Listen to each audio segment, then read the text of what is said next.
Autortidade Nacional Minerais assina acordo com o Governu Australianu, hodi servisu hamutuk e setor minerais.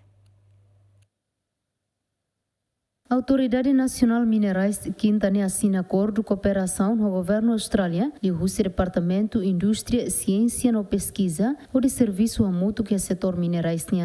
Presidente da Autoridade Nacional Minerais informa e acordo estabelecemos equipa secretariado do Governo Austrália no Timor-Leste por dizer programa roto relaciona com minerais. Australian Advisor, Department of Industry, Science and Resources, a hamutuk Autoridade Nacional dos Minerais, parte do Governo Timor, através do Ministério do Petróleo e Recursos Minerais, assina acordo de cooperação, uma colaboração e o setor mineiro ninian. Então, acordo é estabelecido o objetivo de estabelecer serviço hamutuk entre parte rua, que ele focava assuntos que é ligado ao setor mineiro ninian. Esse acordo nelarang estabelecemos equipa equipa secretariado. Então, o secretariado é composto do Governo Australiano, ou equipa Timor Australianu, equipa técnica, mas se sai, equipa que se gere qualquer programa que parte do aceita.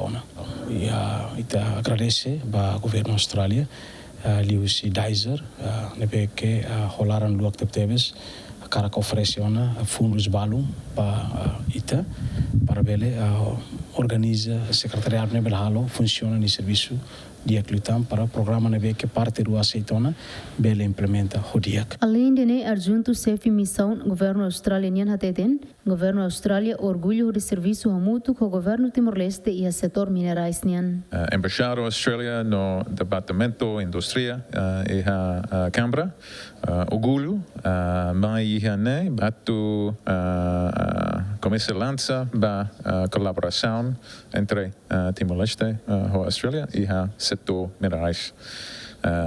E a setor importante para Timor-Leste no governo Austrália orgulho a esta oportunidade a fazer experiência no a minha experiência e a Austrália no Raiselok a mim se continua serviço para tempo narak to hari capacidade